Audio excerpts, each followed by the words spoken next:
সিস্টেমের ভুলের কারণে যে সমস্ত ভোটার্সদের আনম্যাপ করা হয়েছিল তাদের জন্য ভালো খবর রয়েছে। অর্থাৎ অনেক ভোটার কিন্তু মুক্তি পাচ্ছেন হিয়ারিংয়ের ঝঞ্ঝাট থেকে। তো বিষয়টি সহজ করে বলি, আমরা যে সমস্ত ভোটার্সদের 2002-এর লিস্টের সঙ্গে ম্যাপ করতে পেরেছিলাম, মানে হার্ড কপির সঙ্গে ম্যাপ করতে পেরেছিলাম, কিন্তু বিএলও অ্যাপে যখন ডিজিটাইজড করছিলাম তখন কিছু কিছু ভোটারকে আমরা ম্যাপ করতে পারছিলাম না, কারণ নো ডেটা ফাউন্ড বা নো রেকর্ড ফাউন্ড দেখাচ্ছিল। তো তাদের ক্ষেত্রে আমরা বিএলও অ্যাপের নিচে থার্ড অপশন দিয়ে তাকে আনম্যাপ হিসাবে কিন্তু আমরা তাকে এন্ট্রি করেছিলাম। এইবার তাদের যে ডিটেলস, তাদের তথ্য আমরা অফিসে অনেকবার জানিয়েছি, অফিস থেকে তাদের ডেটা নেওয়া হয়েছিল। এবার তাদের কি হবে সেইটা নিয়ে কিন্তু ব্যবস্থা নেওয়া হয়েছে তাদের। এবার এখানে একটা লেটার দেখতে পাচ্ছেন, এই লেটারটা দেওয়া হয়েছে office of the chief electoral officer West Bengal, সেখান থেকে। এর তারিখ দেখতে পাচ্ছেন যে 27শে ডিসেম্বর 2025। এবার এই লেটারটা দেওয়া হয়েছে কাকে? To district election officer all, অর্থাৎ সমস্ত ডিস্ট্রিক্ট ইলেকশন অফিসার বা ডিইওদের দেওয়া হয়েছে। এইবার এই লেটারের বিষয়বস্তু কি হচ্ছে যে issues relating to the electors who are marked unmapped, অর্থাৎ যে সমস্ত ভোটার্সদের আনম্যাপড করা হয়েছিল ইন বিএলও অ্যাপে but mapped with hard copy of 2002 electoral roll, কিন্তু 2002-এর যে ভোটার লিস্টের হার্ড কপি তার সঙ্গে ম্যাপ করা হয়েছিল।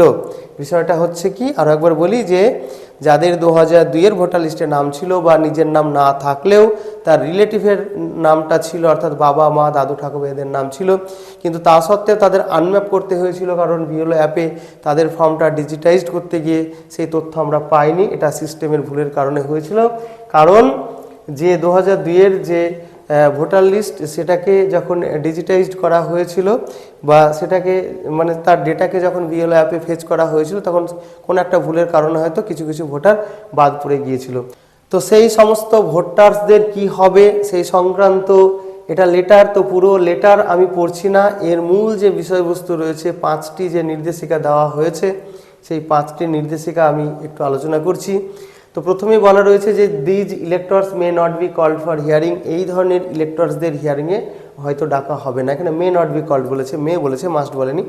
তো ডাকা হয়তো তাদের হবে না, কিন্তু অলরেডি তাদের ডাকা হয়ে গিয়েছে। অর্থাৎ প্রথম পর্যায়ে হিয়ারিং নোটিশ কাদের এসেছে? যারা আনম্যাপড ইলেক্টর ছিল, যারা হয়তো ম্যাপ করতে পারেনি বা যাদের হার্ড কপিতে ম্যাপ হলেও আমরা বিএলও অ্যাপে ম্যাপ করতে পারিনি, তাদের নোটিশ এসেছে। আমার বুথেই এরকম ভোটার আছে এবং আমি তাকে অলরেডি লেটার দিয়ে এসেছি, মানে নোটিশ দিয়ে এসেছি।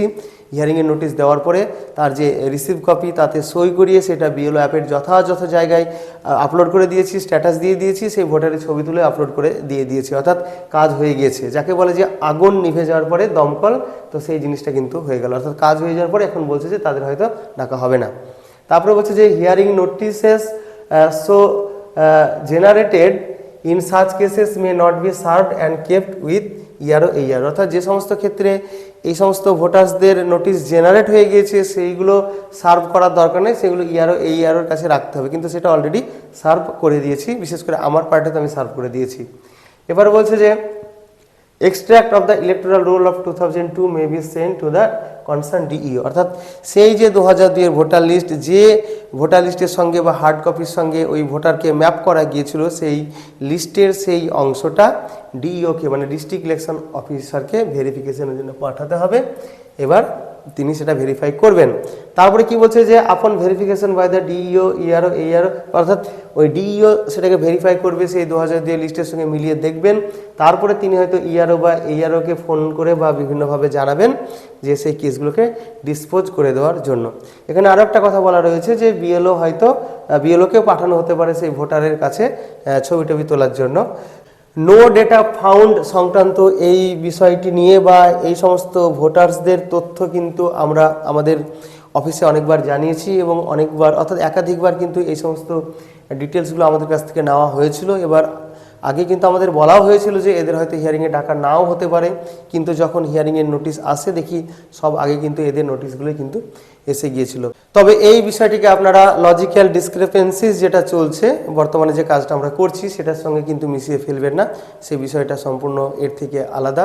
তাদের কিন্তু ম্যাপিং হয়েছে এবং ম্যাপিং হওয়ার পরে কিন্তু ম্যাপিংয়ে বাবার নামের সঙ্গে মিলছে না, সেইগুলোকে এখন দেওয়া হয়েছে। এবার তাদের কিন্তু কারো কারো আবার হিয়ারিং হতে পারে, হিয়ারিংয়ের নোটিশ আসতে পারে, তবে বেশিরভাগ ক্ষেত্রে কিন্তু তাদের হিয়ারিংয়ের নোটিশ আসার সম্ভাবনা নেই বললেই চলে। তাহলে এটুকু ছিল এই ভিডিওটির আলোচনা। আবার ফিরে আসছি অন্য কোনো ভিডিওতে। বাই।